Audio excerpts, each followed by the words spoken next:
Hello and welcome to another Daily Muppet. In today's video I want to talk about first the 30% share offering that was reported in the media. Today came from The Athletic, Lori Whitwell and others reporting that back in 2019 there was an offering made from a club to the Saudi Public Investment Fund of about 30% stake in a Premier League club for £700 million, and it was believed that this would be Manchester United that had offered it. One of the conditions of this offer was that, unfortunately, there would be no say in owning in the actual management and running of the club. So what does this 30% actually mean? What does it represent? How does it tie into the recent news that we've had on the potential sale of Manchester United? Well, for a long time, I've heard that there was interest from Manchester United owners, the Glazers, in selling up, but it's not so much always been a conjoined interest of all of the siblings, as there are, I believe, 6 who hold significant stakes in the Manchester United club, which result in the controlling and overall interest of 90-something%. So back in 2019, I believe this was a couple of the siblings, 2 of them, who wanted to let go of their shares. However, with the way that it was set up, obviously they would need the agreement of the rest of the Glazer siblings in order for the sale to go through, and they would have to be conditional on the basis of not having a say in the club. They're able to do this. They're able to run the voting shares how they want, because those are not publicly listed. It's basically down to however they agree to set them up and has to be voted on by the board of directors. It's true of any company. They can run how they want in terms of the controlling interest when they do it that way. Back then, that would have represented something like $2.5 billion valuation on the club. But the thing is about that is that's a lower offering than the valuation, simply because, of course, at that time, you wouldn't have people necessarily without a controlling amount, without the ability to make decisions in the club.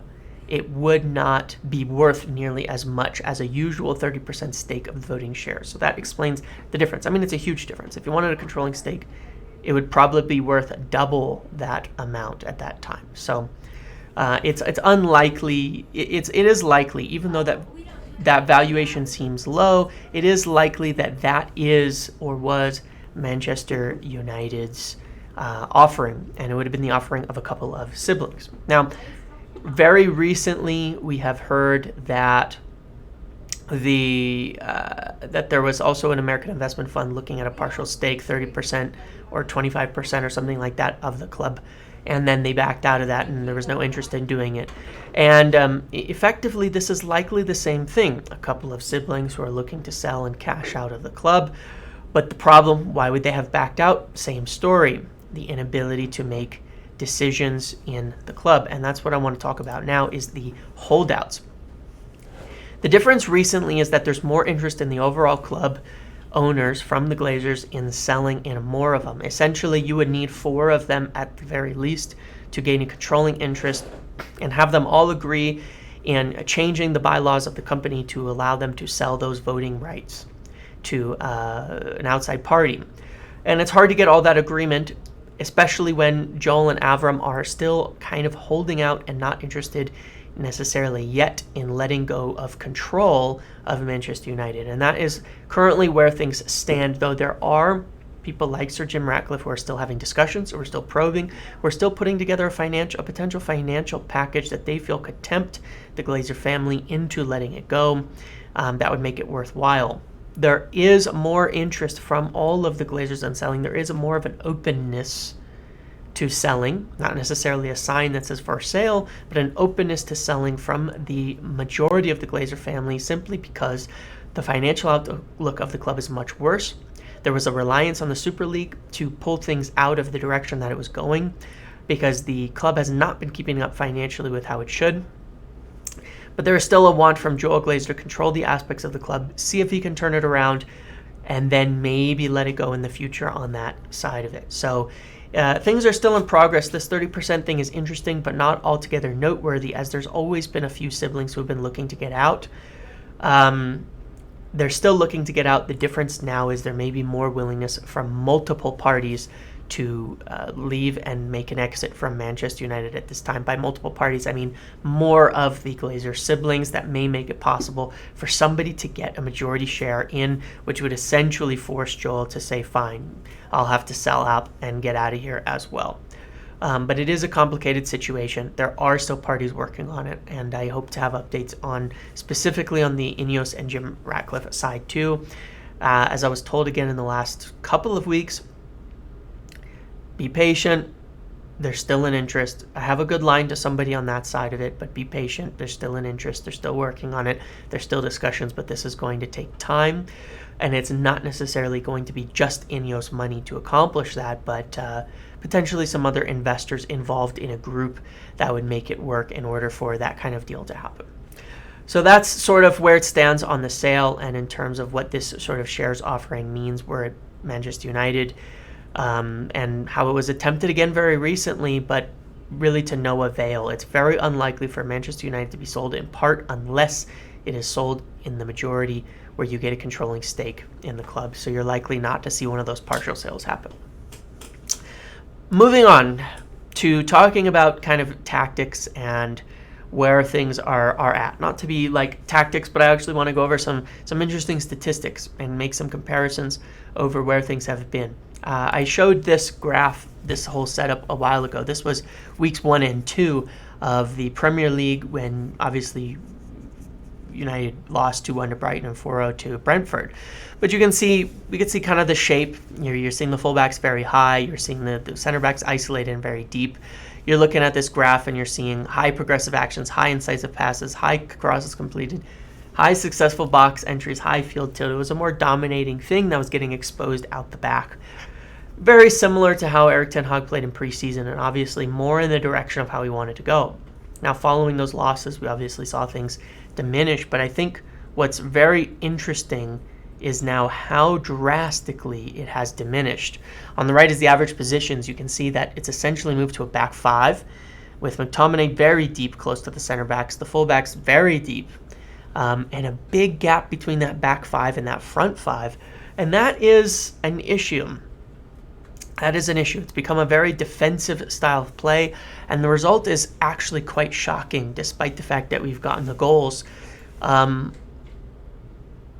When you look at this graph on the left, I just want to run through them. The progressive passing ratio is high. This is ranking. This is the ranking of Manchester United in the league. High progressive passing ratio. Why? Because deep long balls is most of the passing. And the goals were good, getting a lot of goals on the break. First Liverpool, Arsenal, Leicester, Southampton, and even the goals scored against Manchester City. Where it gets ugly, in terms of expected threat received, Manchester United rank last. That means they've allowed teams the most threat in the last 5 games in attacking them.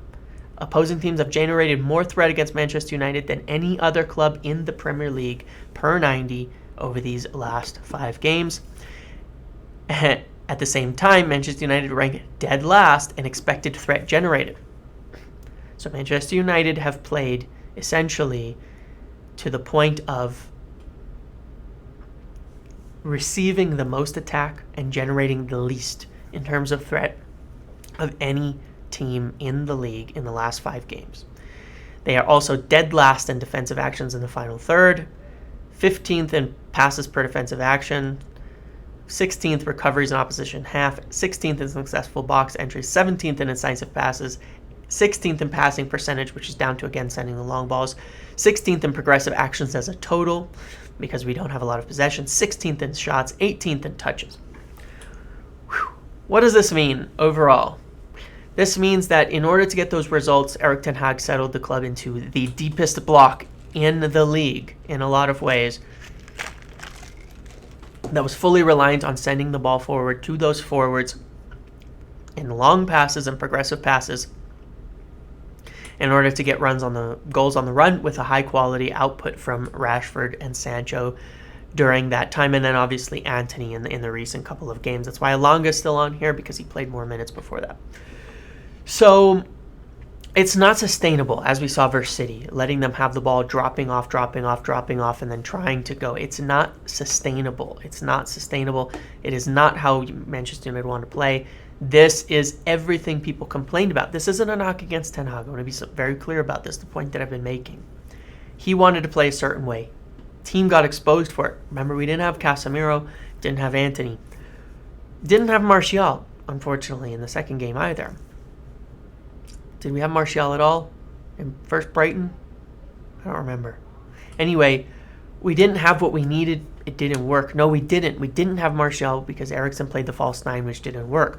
We didn't have Anthony Martial to play the way Erik Ten Hag wanted to play. So we had to drop into an extremely deep block and play essentially the most defensive counterattacking football that we've had. The progression is very low. The player choices are very low. But this is why I was going on about, okay, now you've got quite a different team potentially available. It's time to start picking players not based on how they've performed in this setup. That's my point about not picking on form. This is not how United want to play. Picking based on form in this style of play is not the way forward for the long term, because this isn't the way you want to play. So someone who performs well in this style of play, aka McTominay, Malaysia, which I'll get to in a minute, the setup, it's not what you want for the long term. So it's not how you want to pick the team moving forward. I'm not saying Erik Ten Hag's doing something wrong. What I'm saying is we need to be patient now on results, because this is not how we want to play. This is not progress from a style perspective, which should be the focus of the first year. But I think there was just too much pressure and not enough players after those first two games to move on from it. So, there's obvious changes that I'll get back to on this in terms of, what do we do? But I want to talk about the fullbacks, because I made this point about Shaw Malaysia, and I feel very strongly about this, that I think people are being a bit blinded by a couple of things. Like I said, this is not the style of play. It's obvious. This isn't how Manchester United want to play. This isn't how they want to play moving forward. This isn't how the club should play moving forward. And this isn't Erik Ten Hag's football. It wasn't in preseason. It wasn't in those first two games. It's unsustainable being the deepest and least progressive and least pressing team. And by progressive, I mean controlling. I shouldn't say progressive. It's very progressive. It's fast progressive. But it's not controlling. It's not dominating. It's not possession-based football. It is the least in the entire league. It is allowing teams to attack us the most and attacking the least. And some of that is purely down to that is what these personnel are capable of. Here's the graph I want to show. This is progression of fullbacks. On the bottom is the yards progressed per 90 per pass. And on the left, on the y-axis, is yards progressed per 90 per carry. This is most of the fullbacks in the top 6 teams, and a few other ones in there for Luke Shaw and Wan-Bissaka used last season. The point I'm trying, this is an efficiency graph, so it's per pass. As I understand style, but per pass, how efficient in progressing the ball via carrying and via passing are the fullbacks. You can see Trippier is blowing the league away in terms of his passing progression. He doesn't really carry the ball. Walker is a good progressor with passing, doesn't carry the ball. Dallow's doing great. He's doing exactly what you want. He's right around Robertson, White, and Luke Shaw, one of the better progressors in the league. Cancelo's not even that high. Wan-Bissaka was actually right around Cancelo, and there's a point I want to make about this. There's Zinchenko, there's Cash, Kyle Walker-Peters, and then Perisic is very progressive in carrying and moving forward, as he would be in Conte's wing-back situation. Dallow's doing a great job. Shaw did a great job in terms of progression. He always has. As one of the most balanced progressors in the league. Here's what I want to show. This is defensive actions per 90 versus total progressive efficiency. Total progressive efficiency is adding that carrying and that passing to see what their total efficiency is compared to defensive actions. Malaysia essentially is doing the exact same thing as Wan-Bissaka, and that is the point I want to make to fans about being a bit hypocritical here. Malaysia is a very strong defensive bulldog, but he's actually quite a bit significantly less progressive than even Wan-Bissaka. Some of that's down to style, but we played defensive football under Oli with Wan-Bissaka, and he was still progressing the ball quite a lot more. Dallow's doing fantastic. progressive and defensive. You can see Shaw down there is not that defensive, but look at the other players are in that range. Robertson, Kyle Walker. The system needs to protect your players so that both your fullbacks don't have to be super defensive, because as you can see, Cancelo is very defensive, but he's also quite progressive. So a balance of Dalot and Shaw is probably the right one. You don't need both fullbacks being highly defensive and doing a lot of defensive actions. You need to be dominating possession so one of your fullbacks doesn't have to. So that one of your fullbacks at least can be pushing up, and you can defend with the two center backs, one of your fullbacks, and your defensive midfielder.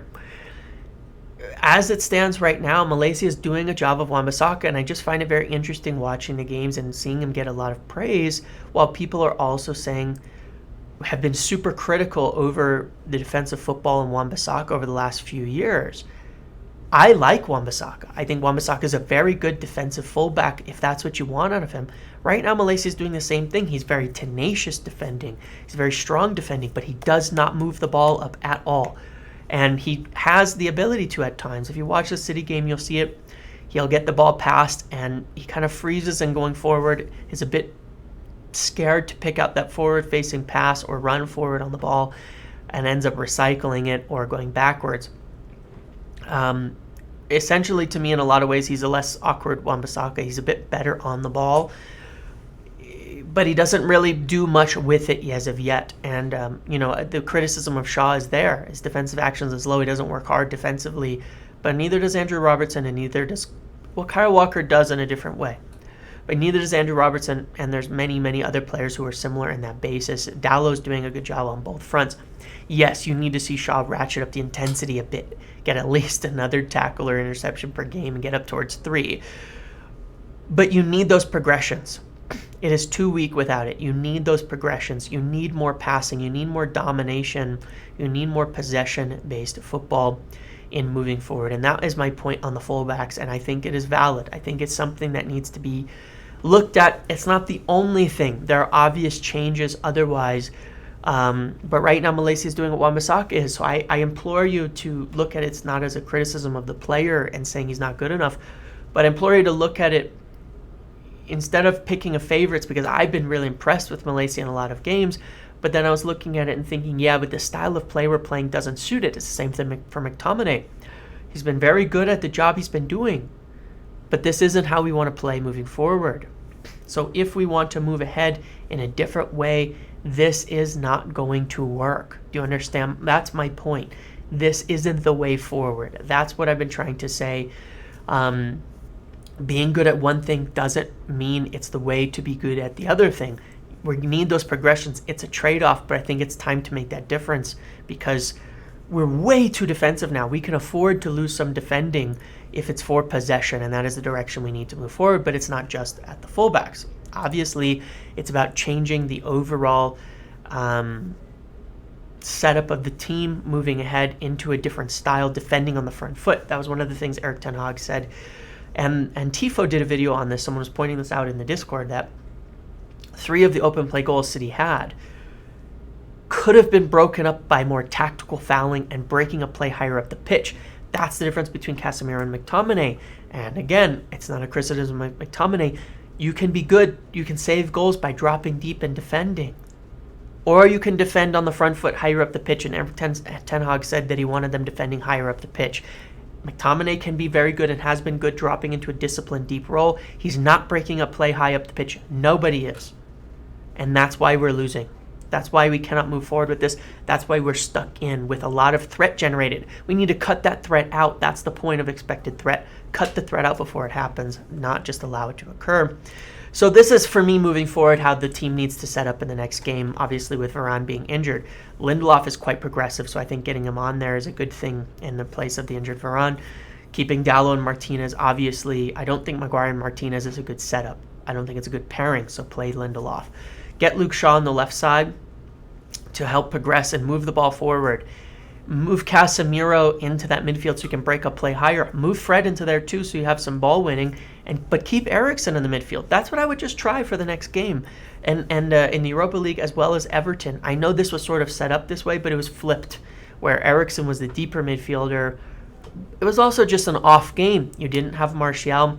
I still would say in that game, it was their first game playing too, I should say. Casemiro and Fred as a partnership in this with Eriksen. It was a bit of a different setup. Didn't have Martial, didn't have Rashford, and I would again say if you rewatch that game, if it was Martial or Rashford, probably would have scored 3 or 4 goals. And it was against Real Sociedad, which is the toughest team in the group.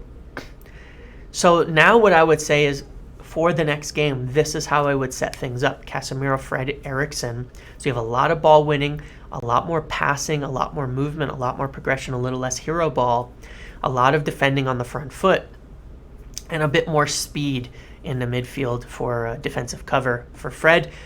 Fred has made a very good partnership specifically with Shaw and Rashford on the left, covering for their overlapping runs behind them and giving him an outlet to Shaw constantly.